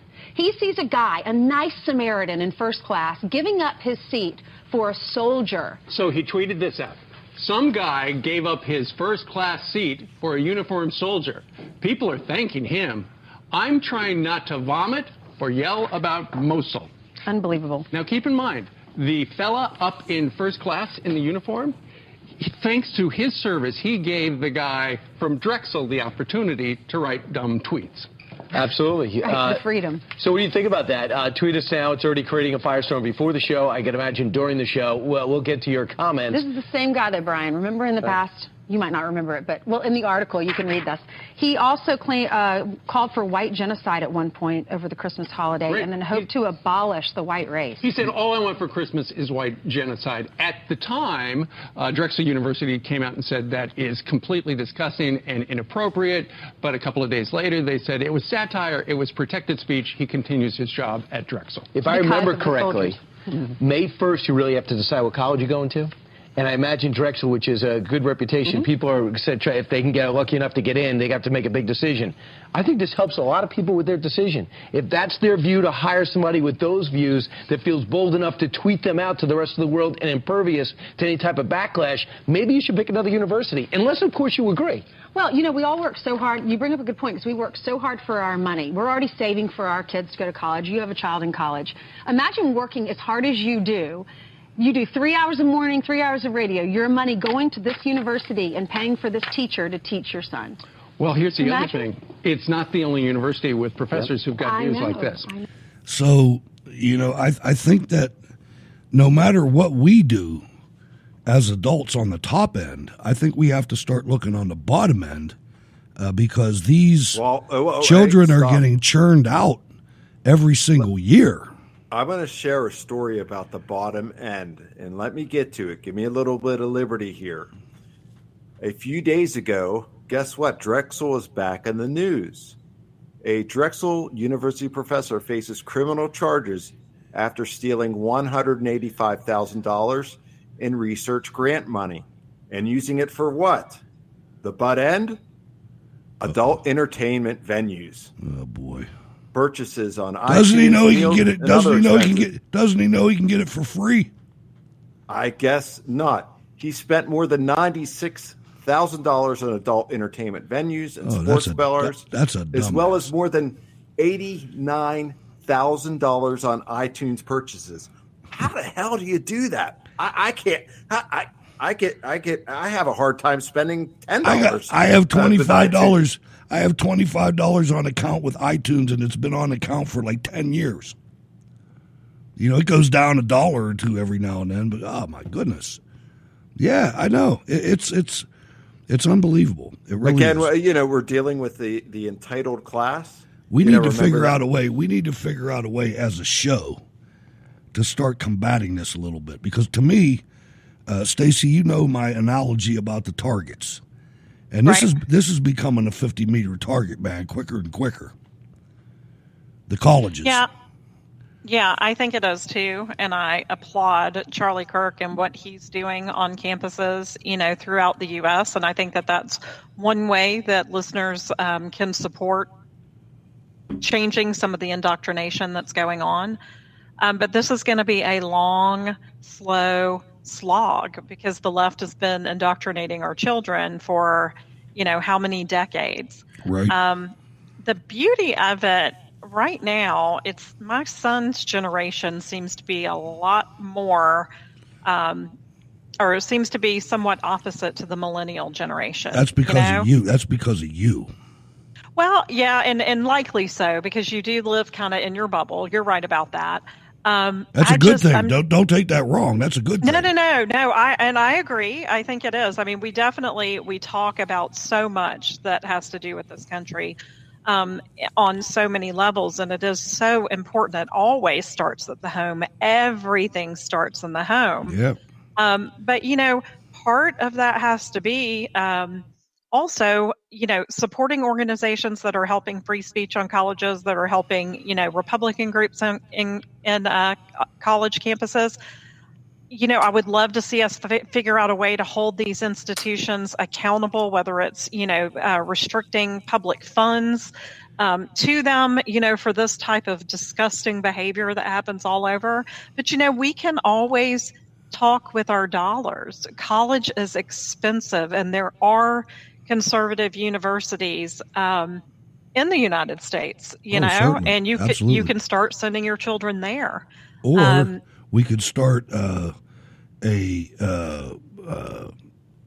initiative, if you look at the money that goes to these colleges and you look at the country and where we really need skilled people, and really the colleges are putting out too many unskilled, unemployable people.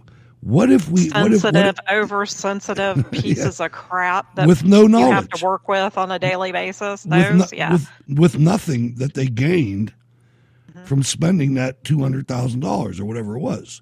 And my best friend from college, Hutch, brought up what you were exactly going to bring up, and that is kind of trades, right? Yes. And training people in things that others need. You can be your own entrepreneur. You can make a ton of money if you don't want to own your own business. Just be the best electrician out there. Be the best plumber out there. We always need them. We always need good contractors, and they're not teaching that. Who to push that but Donald Trump? The guy that needs these people in his projects. Who to push that? There's no doubt that the labor force in the United States of America, this is going to suck, and you people are going to not like to hear this, but we need people from other countries to do some of this labor because we're not producing enough people that can do it. I remember, Stacy, having a farmer on here, a strictly rock-ribbed conservative farmer, and said, Hutch, if I don't have these migrant workers come to my farm, there's not enough frickin' Americans that can do the work that they do. They come here, I house them, I deduct taxes from the money I give them, and I send them home. And I'm thinking, damn, he changed my mind on that subject. No, and we do. I agree. I think we do need immigrant workers from various areas, and I think that's fine. I think it's fine as long as American workers in the IT field are not training their lower paid coworkers and then get axed after. I'm strictly talking about people picking tomatoes, man. That's all. No, I'm and I'm about. with you. I think it's great if you have. I think the hotel industry can use that. You know, I think there are a lot of industries where you're right. We don't have enough people doing these jobs. But you know what else we could do? And this is one thing I would like to see him tackle in his second term. And that is, some of this work for welfare type of situation, because we say we don't have enough people who can do it, but do we not have enough people who can do it? Do we not have enough able-bodied people who are on welfare who could actually work a job? But you'd have to force them, and oh my God, slavery all over again. But it's not just that, but maybe training, like you're saying, in areas of trade where you can actually make a really good living versus just show up and get your check every week. And Sal, instead of putting this $100,000 burden on these little dumbass kids, what about the federal government cutting its losses and saying, no, you know what? We're going to give you $25,000 not to go to college if, in the end, you end up with a small business. Now you have a very small amount of money when it comes to this situation, when it comes to what the government's putting out. $25,000 is peanuts. But for a kid, that's a tool set. That's an accreditation at a welding academy, and that's a freaking truck. He could do it. Oh, yeah, that's to get you on the way to your union apprenticeship. And the whole 9 yards. Maybe we don't like union.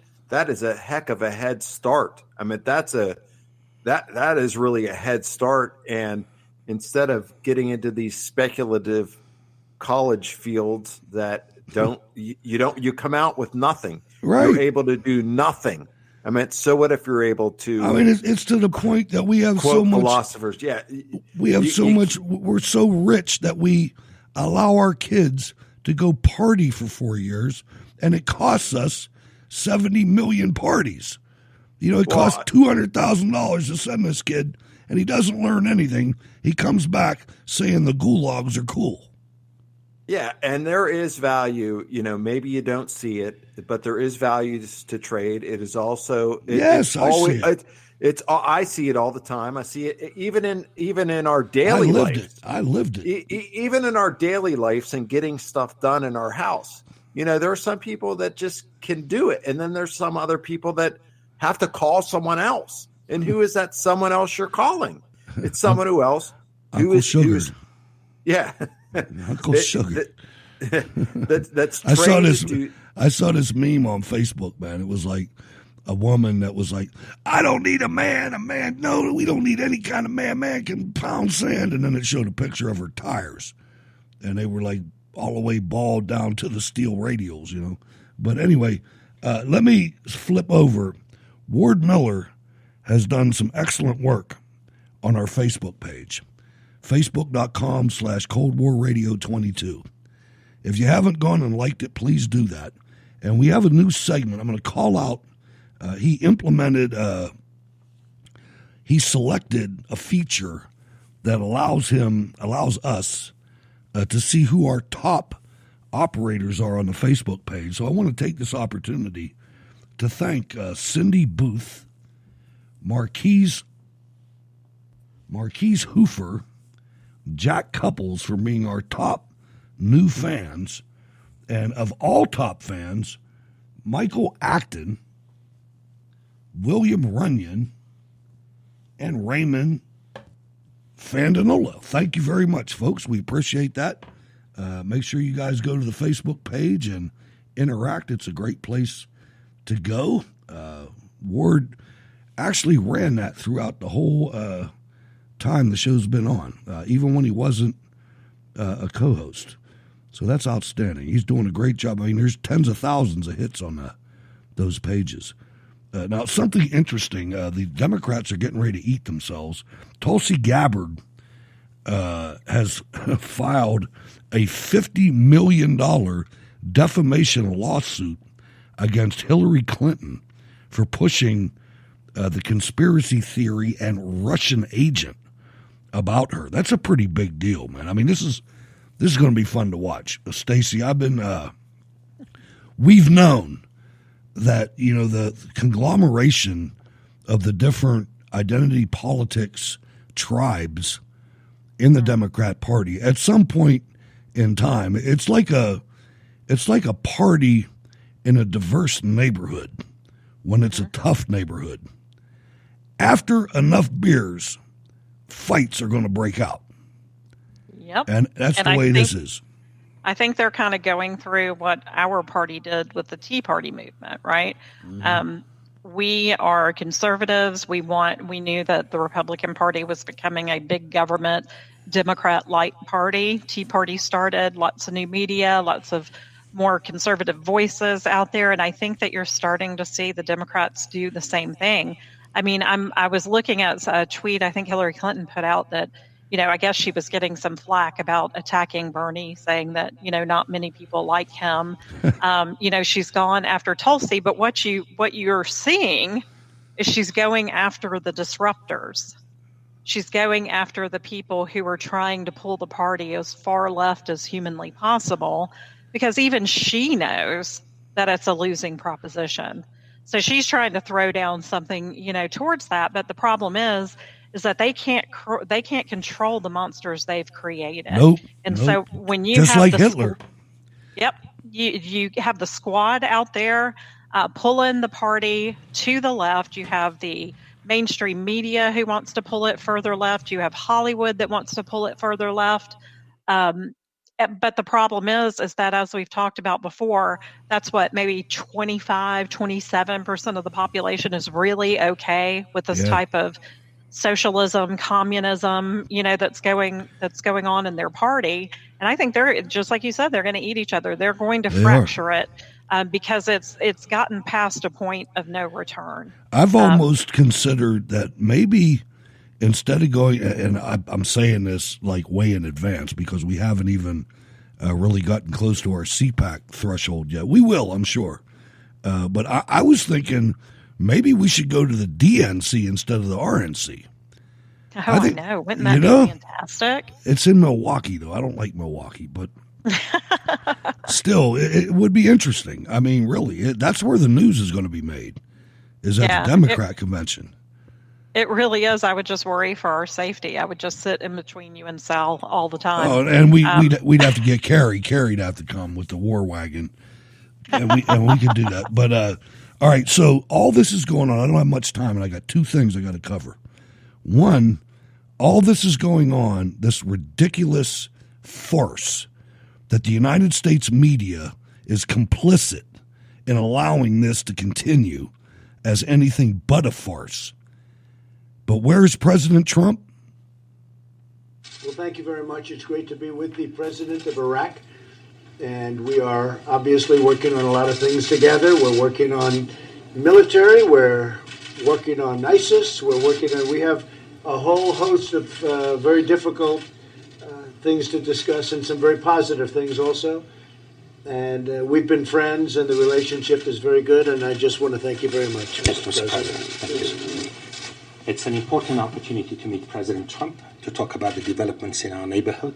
These are challenging times. Doesn't even need a translator. And I look for a very fruitful and candid conversation with the president. We have had an enduring relationship, and the United States has been a partner to Iraq. And in the war against ISIS, this mission needs to be accomplished. And I believe you and I share the same mission for a stable, sovereign Iraq that is at peace with itself. And oil. Don't forget the oil. What is the plan for flying out U.S. troops from Iraq? Well, we're talking about a lot of different things, and you'll be hearing whatever we do, but they like what we're doing, and we like them, and we've had a very good relationship. I can only speak for my administration. I won't speak for past administrations, frankly, but we've had a very good relationship, and we're down to a very low number. We're down to 5,000, so we're down to a very low number, historically low, and we'll see what happens. Are you still considering sanctions against Iraq?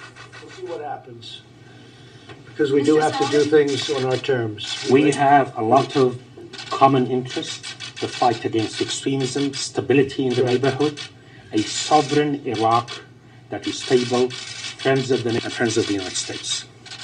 And we're also involved with them in their oil business. Mm-hmm. And that's always been very important from their standpoint and from our standpoint.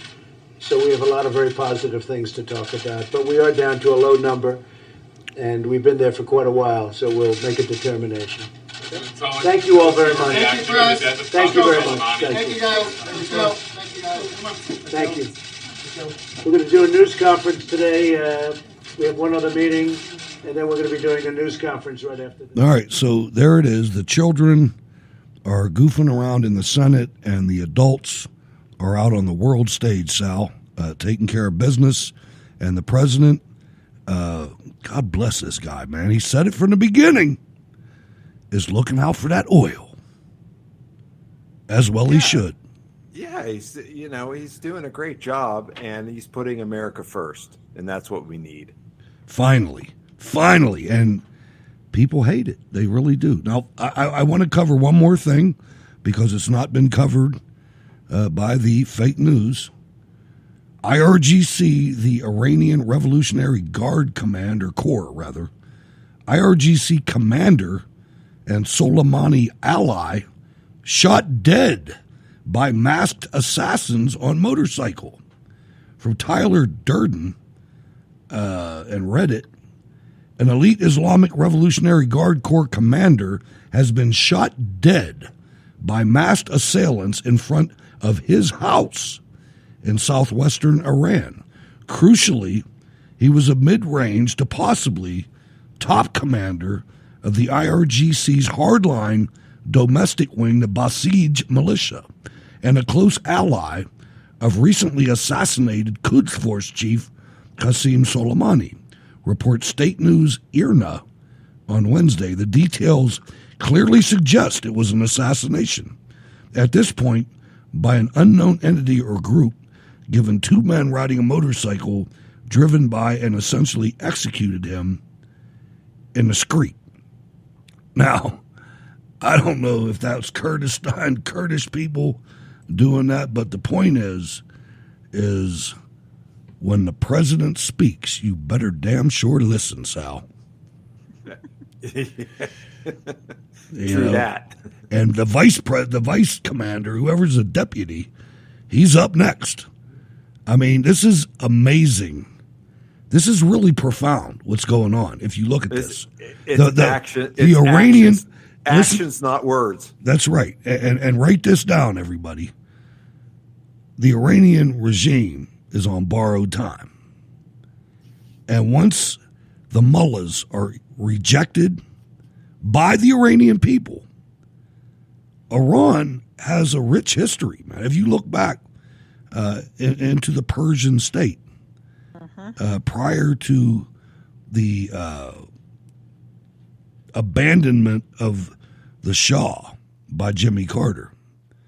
And he had his foibles too. I mean, but man, the Iranian people are going to rejoice. They want their freedom back, Stacy. I mean, this guy's going to do it for them.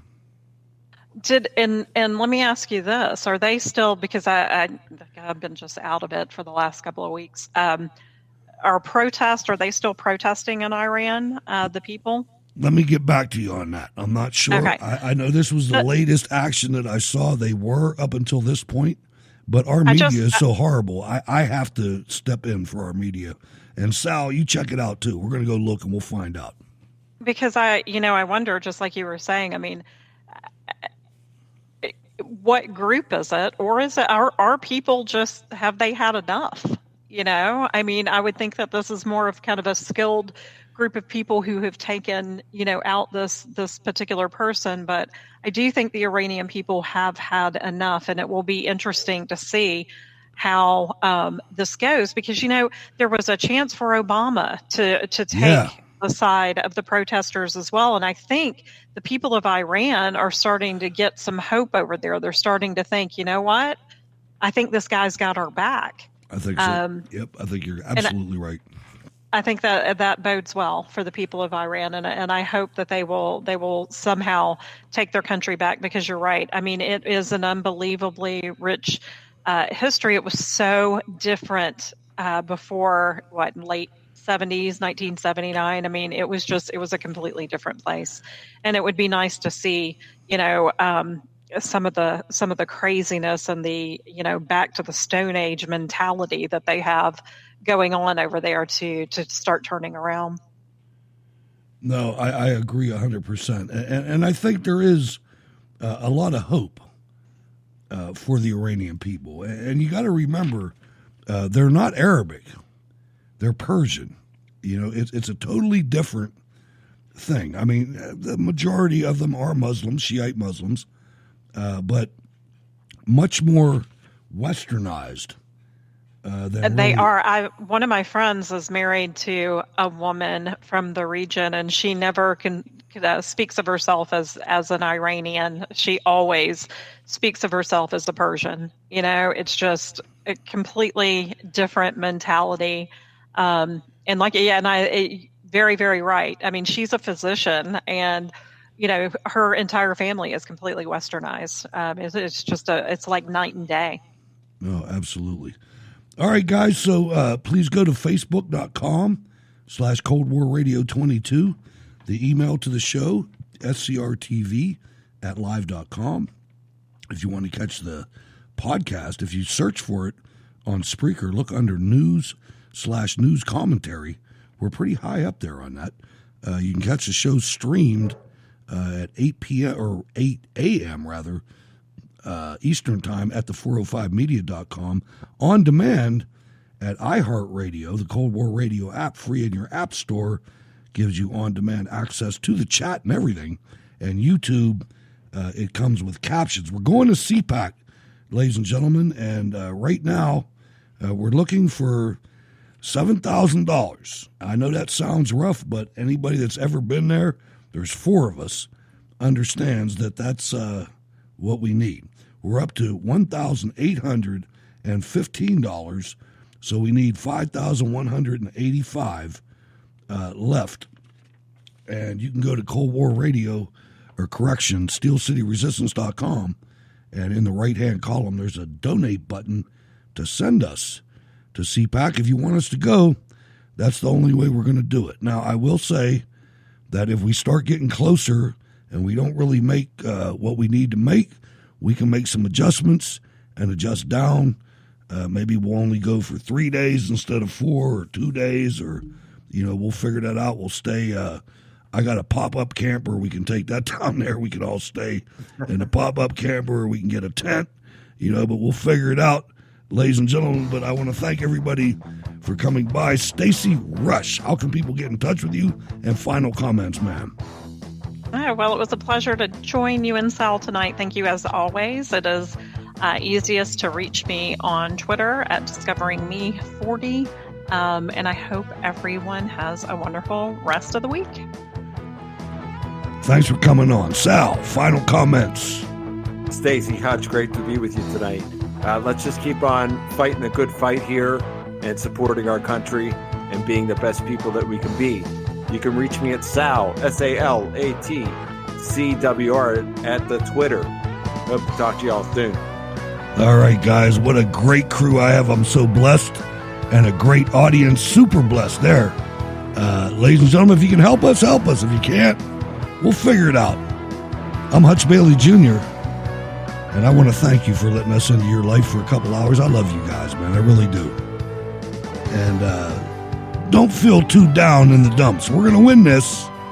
The truth and the Lord are on our side. And if they call me crazy for saying that, just look at the Democrats, ladies and gentlemen. God bless.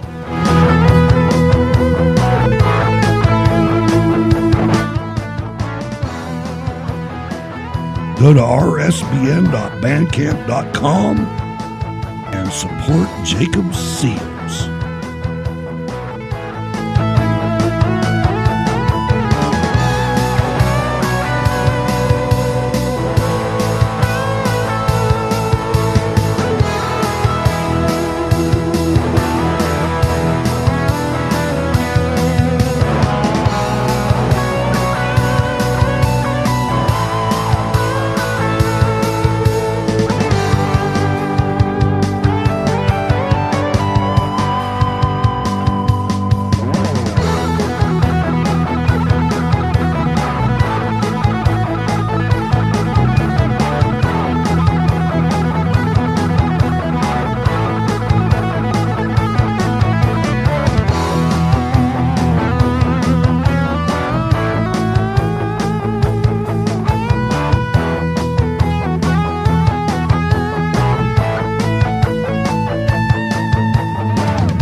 I should probably give a shout out to the chat room. The Cold War Radio chat room, known as the VFW, has many stellar patriots in it that are listening to these shows. They listen to it 3 times a week. The patrons, some of them 5 times a week. So we really should give a little tribute to the chat room. Who's in there? And Tommy and me, and there was Anthony Stabile. How you doing? Frankie Carbone. And then there was Mo Black's brother, Fat Andy. And his guys, Frankie the Wop, Freddie No Nose. And then there was Pete the Killer, who was Sally Balls' brother. And you had Nicky Eyes. What's up, guy? And Mikey Francesi. That guy, yeah, I want to see him. And Jimmy Two Times, who got that nickname because he said everything twice, like... I'm gonna go get the papers, Come on, lift it up. They're gonna be out of flour by the time you get this thing going. Come on, lift it up. There you go. That's watch the wall. Come out, Vinny. What is this, coats? Henry, I need suits, Henry, not coats. Suits are coming Thursday. I know, but this is the middle of fucking summer. What am I going to do with fur coats? Oh, you know what? First, I'll take the first. No. Take them away. I want them. You know what we do? We'll hang them in the freezer with the meat. How's that? For us, to live any other way was nuts. So if you get hungry, I know it's late. We got you covered. When we get ready to close late night, and all the bartenders know, we call it the $5 bag. Anything we got left over, we fix them a $5 bag. About $8 worth of food for $5. Good night, everybody.